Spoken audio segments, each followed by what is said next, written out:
Sont les rôles de l'avocat. Bonjour à tous et bienvenue dans votre Minute Juridique. Je m'appelle Émilie Vergne et je suis avocate au barreau de Paris. Je suis compétente en droit des affaires, droit des personnes et droit pénal. Et aujourd'hui, nous allons parler de l'avocat et de ses différents rôles. C'est parti. Avant tout, l'avocat, c'est un mandataire, c'est-à-dire qu'il a reçu un pouvoir de la part de son client pour pouvoir effectuer une mission au nom de son client. Il y a trois grands types de missions, à savoir la mission de contentieux, la mission de rédaction d'actes et enfin la mission de conseil.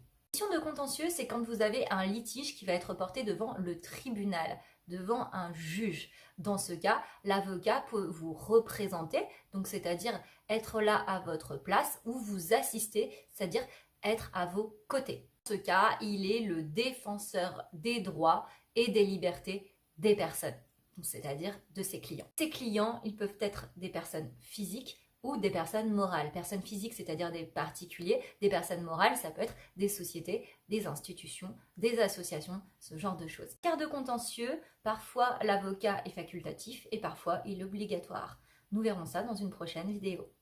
L'avocat peut avoir le rôle de rédacteur d'actes. Rédacteur d'actes, c'est-à-dire qu'il peut très bien rédiger des contrats, des conventions ou d'autres types d'actes. Première chose, il peut être chargé également du suivi des relations contractuelles, mais également de la négociation des contrats dès lors que vous lui avez donné un pouvoir qui est spécifique, clair et encadré. Dans ce cas, l'avocat va rédiger des contrats, des CGV ou en tout cas des actes qui sont propres à vos besoins, qui vont sécuriser votre entreprise, qui vont cadrer vos co-contractants, que ce soit des clients ou des partenaires. Et du coup, ça va permettre de garantir votre chiffre d'affaires et d'éviter qu'il soit impacté au maximum par tous les aléas, style Covid par exemple, ou toute difficulté de la vie courante.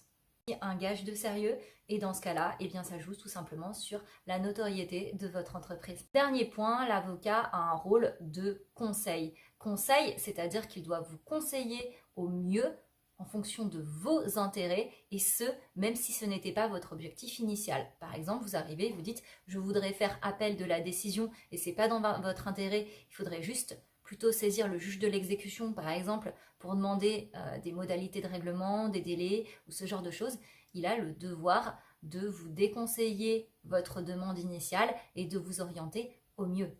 De vous conseiller au mieux, notamment en fonction de vos chances de gain, de succès dans votre affaire, mais également, et ça c'est pas prévu, donc c'est une petite précision personnelle, en tenant compte de votre budget, de l'énergie qui peut être engagée dans une telle démarche et également tout simplement de vos objectifs en fonction de votre famille et de tous les impacts personnels qu'il peut y avoir dans votre vie. Cette mission de conseil, elle commence dès lors que vous posez une question et que l'avocat vous donne une information juridique. C'est-à-dire que quand vous appelez votre avocat ou un avocat que vous ne connaissez pas et que vous lui dites « Maître, j'aurais juste une petite question », et bien là, en fait, en réalité, ce que vous faites, c'est que vous lui demandez un service de conseil. Le service de conseil, il fait tout comme les autres missions, l'objet d'honoraires, c'est-à-dire de facturation.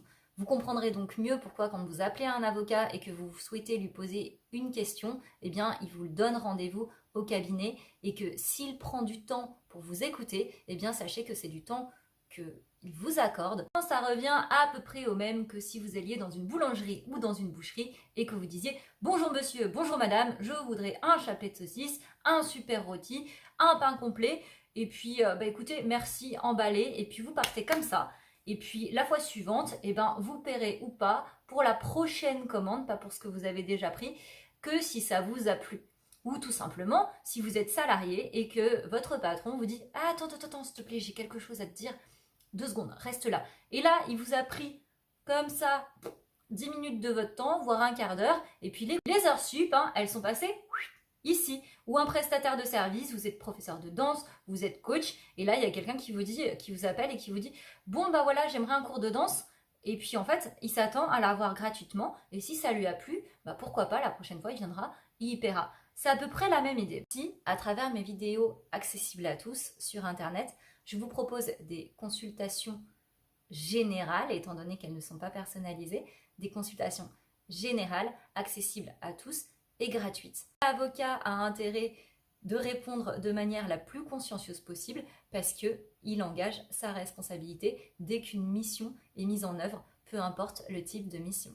S'il y a un accord sur la mission ainsi que sur le prix, le contrat est formé, qu'il y ait un écrit ou pas. En tout cas, qu'il y ait un contrat formalisé, une convention d'honoraires ou pas. Maintenant, la convention d'honoraires est fortement conseillée et elle est même obligatoire d'un point de vue déontologique. Pour autant, dès lors qu'il y a la preuve d'un échange de consentement et ce par tout moyen, eh bien l'ordre des avocats estime que la convention est bien formée, comme je vous le disais tout à l'heure. Dans cette convention, je vais vous inviter à bien regarder la mission et le tarif convenu. Pourquoi? Parce que quand on vous dit une mission et qu'on vous dit rédaction d'acte et qu'il y a juste rédaction d'acte, ça comprend simplement la rédaction d'acte et pas forcément les appels que vous pourriez passer à côté ou les échanges de mails. Vérifiez donc bien avec votre conseil si cette prestation est comprise et sinon à hauteur de combien de temps. Parce que ça peut tout de suite faire l'objet de quelques petites frictions.